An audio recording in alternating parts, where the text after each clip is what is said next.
Página de abertura. Do livro Caminho, Verdade e Vida, psicografado por Francisco Cândido Xavier, pelo Espírito Emmanuel. Número da mensagem 167. Título: Na oração. Senhor, ensina-nos a orar. Lucas 11:1. A prece nos círculos do cristianismo caracteriza-se por gradação infinita em suas manifestações, porque existem crentes de todos os matizes nos vários cursos da fé. Os seguidores inquietos reclamam a realização de propósitos inconstantes. Os egoístas exigem a solução de caprichos inferiores. Os ignorantes do bem chegam a rogar o mal para o próximo. Os tristes pedem a solidão com ociosidade. Os desesperados suplicam a morte. Inúmeros beneficiados do Evangelho imploram isso ou aquilo com alusão à boa marcha dos negócios que lhes interessam a vida física. Em suma, buscam a fuga, anelam somente a distância da dificuldade, do trabalho, da luta digna. Jesus suporta paciente todas as fileiras de candidatos do seu serviço, de sua iluminação, estendendo-lhes mãos benignas, tolerando-lhes as queixas descabidas e as lágrimas inaceitáveis. Todavia, quando aceita alguém no discipulado definitivo, algo acontece no íntimo da alma contemplada pelo Senhor.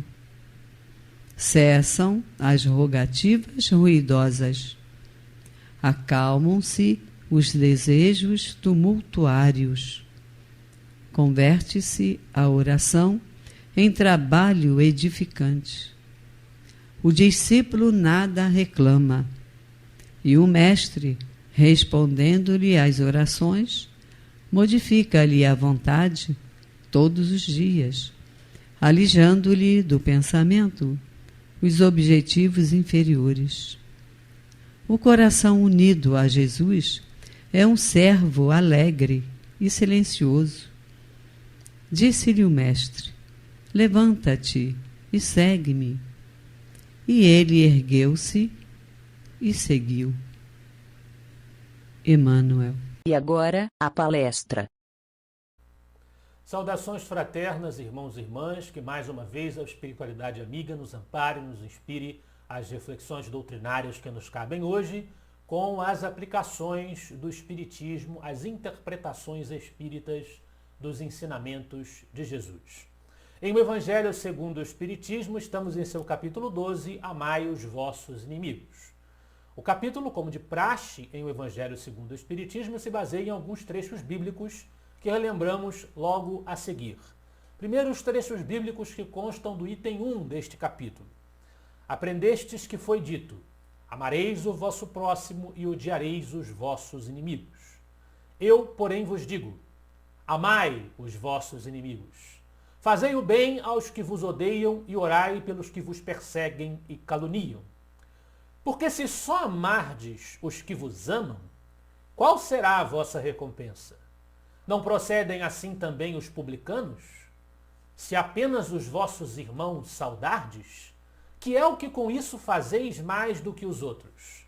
Não fazem outro tanto os pagãos? Isto está em São Mateus, capítulo 5, versículos 43 a 47.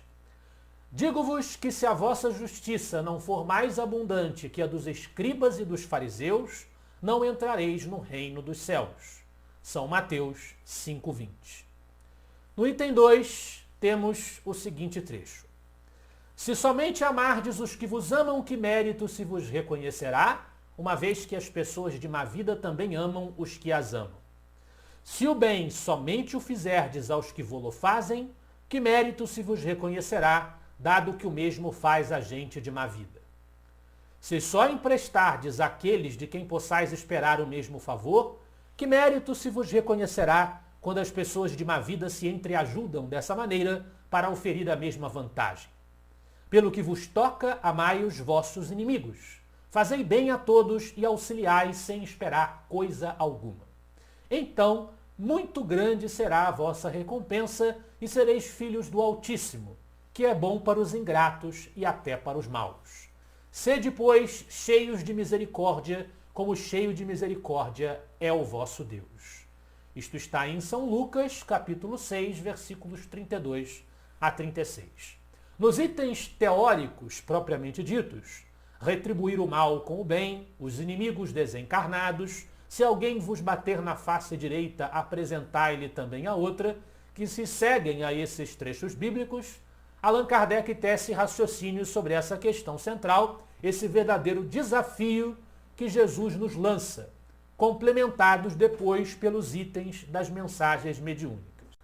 Em termos gerais, como se vê, o foco da discussão desse capítulo é o tratamento que se deve destinar aos inimigos, que são vistos pela doutrina espírita como irmãos em caminhada, com que nós precisamos forçosamente lidar, e que nos criam obstáculos, sim, nos criam sofrimentos, nos criam dificuldades, mas que são úteis ao nosso aperfeiçoamento espiritual. E Kardec começou já o item 3 asseverando que a partir do princípio de que nós devemos amar o próximo, que foi o tópico principal do capítulo anterior, capítulo 11 do Evangelho segundo o Espiritismo, é lógico concluir que, abre aspas, amar os inimigos é a mais sublime aplicação desse princípio, porquanto a posse de tal virtude representa uma das maiores vitórias alcançadas contra o egoísmo e o orgulho. Fecha aspas. O egoísmo, como também já vimos na definição e na visão espírita, é o sentimento avesso ao objetivo que aqui se delineia. Por meio do egoísmo, o indivíduo atribui uma importância enorme a si mesmo e ao que circunda o seu ego, os seus apetites, e não consegue ampliar o seu afeto e a sua consideração, a sua estima, a ponto de abranger toda a coletividade universal, que é uma coisa que naturalmente nenhum de nós, no patamar evolutivo em que nós estamos, consegue fazer ainda, como já conseguia fazer Jesus, que fez a distinção entre amar o próximo e amar ao próximo como eu vos amei, o que significaria amar incondicionalmente a todas as criaturas. Nós ainda não somos capazes de exercitar esse amor perfeito, sublime, que os espíritos puros já externam por toda a criação divina e por todas as criaturas divinas. Amar ao próximo como Jesus nos amou seria e será o passo seguinte ao amar ao próximo como a si mesmo, que é um passo em que nós estamos apenas engatinhando, no sentido do qual nós estamos ainda apenas engatinhando. O egoísmo representa, pela lógica, um movimento contrário, um movimento na direção do particularismo, de olhar apenas para o que está perto, dentro, o conhecido, o meu, o eu. Ele representa a limitação nas nossas possibilidades de encarar nos outros seres humanos o seu valor e estender a eles o apreço devido como irmãos e criaturas do mesmo Deus. Portanto, o egoísmo é, assim compreendido, a raiz de todos os vícios, sendo o orgulho, aparentado ao egoísmo, a consequente valorização extremada, o engrandecimento indevido da própria figura, das próprias conquistas, ou, melhor dizendo, das próprias falsas conquistas. Portanto, em síntese, superar esse sentimento de cegueira para com o outro, de vedação à empatia e à consideração que se converte em amor, é o propósito moral das criaturas. Isso não significa, e é bom a gente destacar, chamar a atenção para isso, que nós não possamos ter interesses próprios no sentido de questões que interessam a nossa individualidade durante a existência. Isso na vida é inviável, não ter nenhum interesse próprio. Nós temos, a princípio, para começo de conversa, o interesse de manter aliás, que é um dever moral também doutrinariamente estabelecido, de manter a nossa subsistência, manter o nosso corpo físico funcionando pelo tempo que for possível mantê-lo funcionando. Para isso, nós precisamos perseguir o nosso ganha-pão, ganhar o nosso dinheiro, viver a nossa vida e conquistar o que nós podemos conquistar materialmente falando. Isso faz parte da nossa manutenção enquanto espíritos encarnados. Né? E também a manutenção da família, que porventura possa vir a depender de nós, das pessoas que nós podemos ajudar com os recursos que amealhamos. As relações econômicas e sociais são construídas envolvendo objetivos particulares. Isso é uma imposição da ordem material, mas é uma imposição da ordem moral que nós não paremos nesse ponto, que nós não estacionemos nisso, que isso não seja todo o significado da nossa existência, que nós desenvolvamos moralmente a solidariedade e o amor. E é disso que trata essencialmente a mensagem moral evangélica e também a mensagem moral espírita. Jesus não condena as compartimentações e os imperativos particulares. Ao contrário, recomenda que se dê a César o que é de César. Mas não se pode, por dar a César o que é de César, deixar de dar a Deus o que é de Deus. E, em ponto máximo, dar a Deus o que é de Deus significa exercitar o amor ao próximo. Como nós vimos no capítulo 10, em que nós temos essas questões detalhadas, o próximo de que Jesus falava não é o indivíduo que pertence a esse ou aquele grupo social, a esse ou aquele credo. Não é só o hebreu, é também o samaritano. Não é só o torcedor do Fluminense, o torcedor do Flamengo, o branco, o negro, o chinês, o japonês, o brasileiro. Não. É o ser humano, a criatura inteligente de Deus, o espírito, na definição doutrinária espírita, qualquer que seja. É esse o exemplo que Jesus oferecia à humanidade e, entre todos os outros, o exemplo que nós temos que seguir. Ele não distinguia as pessoas, se aproximou dos publicanos, dos cobradores de impostos, dos samaritanos, dos criminosos, das adúlteras, de figuras, enfim, que eram mal vistas e malquistas pela sociedade do seu tempo. Fosse por razões concretas, porque realmente estavam fazendo coisas erradas, fosse por preconceitos antigos seculares. Jesus não viu em cada uma dessas criaturas senão um dos seus menores irmãos, menos evoluídos, aos quais ele deveria envolver com o seu imenso amor. Esse é o procedimento que nos deve inspirar, ainda que nós, como criaturas profundamente imperfeitas, ainda não consigamos performar esse amor da mesma forma porque ele performava e performa.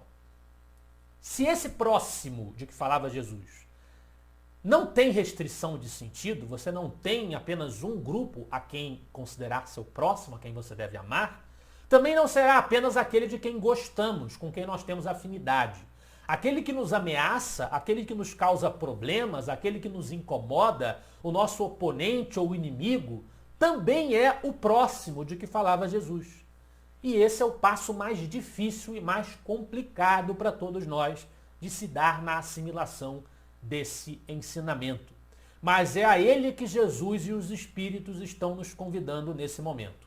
Se nós devemos amar o inimigo, contudo, como nós estamos sustentando e a doutrina sustenta, é claro que isso não quer dizer que nós devamos sentir por ele, o inimigo, a ressalva, ao menos não agora, nas atuais circunstâncias evolutivas em que nós nos encontramos, exatamente o mesmo sentimento que nós temos pelos nossos entes queridos e pelos nossos amigos. O ensinamento espírita não defende, não preconiza que nós amemos os inimigos, tendo por eles, no atual estágio evolutivo, porque no estado de um Cristo, no estado de um espírito perfeito, amaremos a todos indistintamente, mas nós ainda não somos espíritos perfeitos.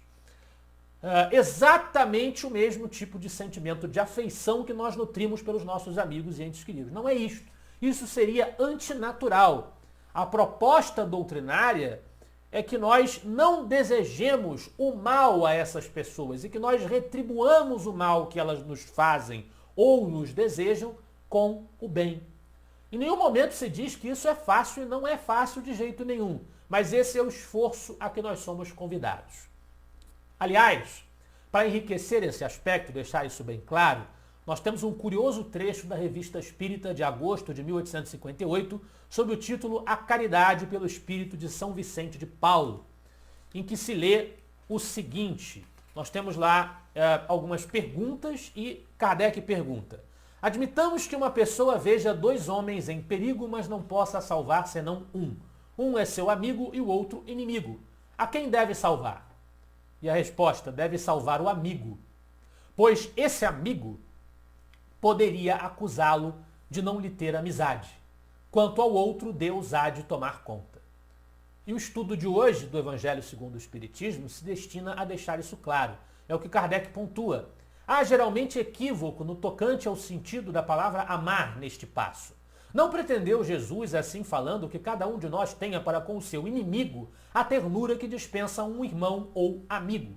A ternura pressupõe confiança. Ora, ninguém pode depositar confiança numa pessoa sabendo que esta lhe quer mal. É impossível. Ninguém pode ter para com ela expansões de amizade sabendo-a capaz de abusar dessa atitude. Entre pessoas que desconfiam umas das outras, não pode haver essas manifestações de simpatia que existem entre os que comungam nas mesmas ideias. Então, ninguém pode sentir em estar com um inimigo prazer igual ao que sente na companhia de um amigo. A diversidade na maneira de sentir nessas duas circunstâncias diferentes resulta mesmo de uma lei física, a da assimilação e da repulsão dos fluidos. E essa mesma explicação que recorre à ordem de fenômenos naturais explicados pelo Espiritismo se encontra registrada em O Livro dos Espíritos, na análise da simpatia e antipatia terrenas, no capítulo 7º da parte 2ª daquela obra fundamental da nossa doutrina. Na questão 389, Kardec pergunta: e a repulsão instintiva que se experimenta por algumas pessoas, de onde se origina? Resposta: são espíritos antipáticos que se adivinham e reconhecem sem se falarem. Então, o caráter refratário dos pendores, dos sentimentos e pensamentos desses espíritos, encarnados no caso, são mais ou menos vagamente percebidos pelas emanações fluídicas de cada um. De uma forma que nós podemos ter na Terra a sensação de que nós não gostamos, não simpatizamos, ou no popular, nós não vamos com a cara de alguém, como se diz, né, popularmente, sem jamais nós termos tido qualquer informação sequer a respeito daquela pessoa. Não tivemos nenhum contato, ela não nos fez nada, mas nós sabemos que nós não gostamos daquela pessoa, nós não simpatizamos com aquela pessoa.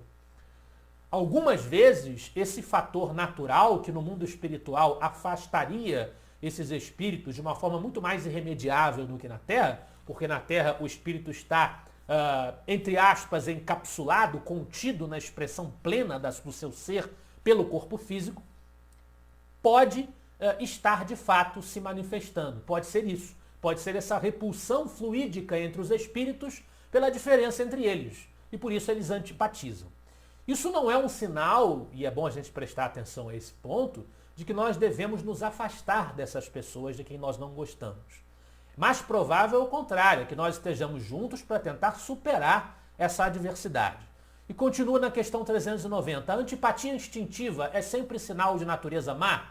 De não simpatizarem um com o outro, não se segue que dois espíritos sejam necessariamente maus. A antipatia entre eles pode derivar da diversidade no modo de pensar. À proporção, porém, que se forem elevando, essa divergência irá desaparecendo e a antipatia deixará de existir. Então, por maior ou menor que seja essa inimizade, existe a perspectiva de que um dia ela deverá sumir. Na questão 887, Kardec insiste nesse problema dos inimigos e perguntou aos espíritos exatamente acerca do que seria de fato esse desafio de amar os inimigos. Jesus também disse: amai mesmo os vossos inimigos. Ora, o amor aos inimigos não será contrário às nossas tendências naturais, e a inimizade não provirá de uma falta de simpatia entre os espíritos? Ou seja, se esse sentimento vem da repulsão entre os fluidos, como é que nós podemos vencê-lo e nos aproximar daquela pessoa? Como é que nós podemos amar alguém com quem nós não simpatizamos minimamente? E os espíritos respondem na mesma linha do Evangelho segundo o Espiritismo. Ninguém pode votar aos seus inimigos um amor terno e apaixonado. Não foi isso que Jesus entendeu de dizer. Amar os inimigos é perdoar-lhes e lhes retribuir o mal com o bem. O que assim procede se torna superior aos seus inimigos, ao passo que abaixo deles se procura tomar vingança. É uma realidade ainda muito distante da nossa, dos espíritos puros, que tal como Jesus nos amou a todos, mesmo aos que o mataram, torturaram, sacrificaram, não hierarquiza os próprios sentimentos de afeição e amor pelas outras criaturas do universo. Nós somos pequenos demais ainda para conseguirmos fazer isso. Então, Jesus não poderia nos estar exortando a enxergar rigorosamente da mesma forma a nossa mãe, a nossa mulher, o nosso marido, o nosso filho e o nosso amigo de infância e o bandido que nos quer roubar ou matar, por exemplo. O que ele nos convida a fazer, nem por isso fácil, mas muito necessário, é exercitar o combate em nós mesmos aos desejos de vingança, ao odiento desejo de punir o outro pelo mal que nos faz ou que nos pretende fazer. Apresentando-se a oportunidade, nós não ofertarmos a essas pessoas o mal, nós não as tratarmos da mesma forma porque elas nos tratam. Como diz Kardec no item 3, é não lhes guardar ódio, nem rancor, nem desejos de vingança. É perdoar-lhes sem pensamento oculto e sem condições o mal que nos causem. É não opor nenhum obstáculo à reconciliação com eles. É desejar-lhes o bem e não o mal. É experimentar júbilo em vez de pesar com o bem que lhes advenha. É socorrê-los em se apresentando a ocasião. É abster-se, quer por palavras, quer por atos, de tudo o que os possa prejudicar. É finalmente retribuir-lhes sempre o mal com o bem, sem a intenção de os humilhar. Quem assim procede preenche as condições do mandamento: amai os vossos inimigos. Era uma lista difícil de coisas que nós temos que fazer, que exige um esforço enorme da nossa parte, nós esperamos cada vez menos. Não guardar ódio, nem desejos de vingança, diz Kardec. A vingança e o ódio são justamente os títulos das primeiras mensagens mediúnicas desse capítulo, na seção das instruções dos espíritos, nos itens que nos cabem hoje, efetivamente, os itens 9 e 10. E que basicamente os espíritos expressam de uma forma crua e objetiva, com uma sensibilidade bastante apurada, essa mesma mensagem que Kardec já tinha exposto nos itens anteriores. Comecemos pelo segundo, item 10, o ódio. O ódio, resultado da nossa inferioridade moral, só pode existir, nós só podemos odiar as pessoas, porque nós supervalorizamos as questões terrenas, materiais, mundanas, imediatas. Porque nós não conseguimos colocar o nosso ponto de vista na vida espiritual, na vida futura.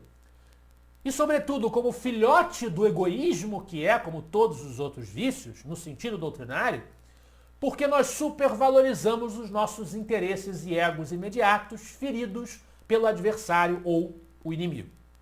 A mensagem é de Fénelon, ditada em Bordeaux, 1861. François Fénelon foi um teólogo católico de ideias liberais, de que, aliás, o professor Rivaio, que se tornaria Allan Kardec, muito gostava enquanto intelectual. E Fénelon nos diz o seguinte: amai-vos uns aos outros e sereis felizes. Tomai, sobretudo, a peito amar os que vos inspiram indiferença, ódio ou desprezo. O Cristo que deveis considerar modelo deu-vos o exemplo desse devotamento. Missionário do amor, ele amou até dar o sangue e a vida por amor. Foi o que nós dissemos. Penoso vos é o sacrifício de amardes os que vos ultrajam e perseguem, mas precisamente esse sacrifício é que vos torna superiores a eles. Se os odiasseis como vos odeiam, não valeríeis mais do que eles. Amá-los é a hóstia e mácula que ofereceis a Deus na ara dos vossos corações. Hóstia de agradável aroma e cujo perfume lhe sobe até o seio. Se bem a lei de amor mande que cada um ame indistintamente a todos os seus irmãos, ela não couraça o coração contra os maus procederes. Esta é, ao contrário, a prova mais angustiosa, e eu o sei bem, porquanto durante a minha última existência terrena experimentei essa tortura. Mas Deus lá está e pune nesta vida e na outra os que violam a lei de amor. Não esqueçais, meus queridos filhos, que o amor aproxima de Deus a criatura e o ódio a distancia dele. O próprio Fénelon, com seu próprio testemunho, aliás, ele diz a mesma coisa que Kardec, evocando a imagem dessa máxima final de Jesus, demonstrada pelo seu próprio exemplo. E apesar de ser Fénelon um dos espíritos que orientaram a sistematização do Espiritismo, que participaram da sistematização doutrinária, ele mesmo confessa na mensagem do item 10 que na sua última encarnação experimentou sentimentos ruins em relação ao próximo, o que demonstra que havia gradação entre os espíritos que colaboraram com Kardec, até porque mesmo os mais inferiores foram importantes nas suas observações e nas suas experiências para montar a doutrina espírita. O mesmo se pode dizer da mensagem mediúnica do item 9 sobre a vingança, ditada pelo espírito Júlio Olivier, em Paris, 1862.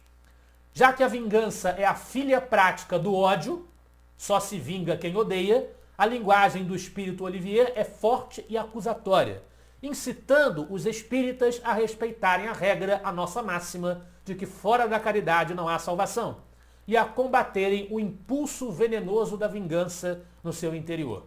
Nós vamos encerrar a nossa reunião, nosso encontro de hoje, a nossa reflexão de hoje, com a leitura dessa belíssima mensagem do espírito Olivier, que dispensa maiores comentários de nossa parte, que jamais lhe poderiam fazer jus. Diz o espírito: a vingança é um dos últimos remanescentes dos costumes bárbaros que tendem a desaparecer dentre os homens. É, como o duelo, um dos derradeiros vestígios dos hábitos selvagens, sob cujos guantes se debatia a humanidade no começo da era cristã. Razão porque a vingança constitui indício certo do estado de atraso dos homens que a ela se dão e dos espíritos que ainda as inspirem. Portanto, meus amigos, nunca esse sentimento deve fazer vibrar o coração de quem quer que se diga e proclame espírita. Vingar-se é, bem o sabeis, tão contrário àquela prescrição do Cristo: perdoai aos vossos inimigos, que aquele que se nega a perdoar não somente não é espírita, como também não é cristão. A vingança é uma inspiração tanto mais funesta quanto tem por companheiras assíduas a falsidade e a baixeza. Com efeito, aquele que se entrega a essa fatal e cega paixão quase nunca se vinga a céu aberto. Quando é ele o mais forte, cai qual fera sobre o outro, a quem chama seu inimigo, desde que a presença deste último lhe inflame a paixão, a cólera, o ódio. Porém, as mais das vezes assume aparências hipócritas, ocultando nas profundezas do coração os maus sentimentos que o animam. Toma caminhos escusos, segue na sombra o inimigo que de nada desconfia e espera o momento azado para, sem perigo, feri-lo. Esconde-se do outro, espreitando-o de contínuo, prepara-lhe odiosas armadilhas e, em sendo propícia a ocasião, derrama-lhe no copo o veneno. Quando seu ódio não chega a tais extremos, ataca-o então na honra e nas afeições. Não recua diante da calúnia e suas pérfidas insinuações, habilmente espalhadas a todos os ventos, se vão avolumando pelo caminho. Em consequência, quando o perseguido se apresenta nos lugares por onde passou o sopro do perseguidor, espanta-se de dar com semblantes frios, em vez de fisionomias amigas e benevolentes que outrora o acolhiam. Fica estupefato quando mãos que se lhe estendiam agora se recusam a apertar as suas. Enfim, sente-se aniquilado ao verificar que os seus mais caros amigos e parentes se afastam e o evitam. Ah! O covarde que se vinga assim é 100 vezes mais culpado do que o que enfrenta o seu inimigo e o insulta em plena face. Fora, pois, com esses costumes selvagens. Fora com esses processos de outros tempos. Todo espírita que ainda hoje pretendesse ter o direito de vingar-se seria indigno de figurar por mais tempo na falange que tem como divisa: sem caridade não há salvação. Mas não posso deter-me a pensar que um membro da grande família espírita ouse jamais, de futuro, ceder ao impulso da vingança, senão para perdoar. Muita paz.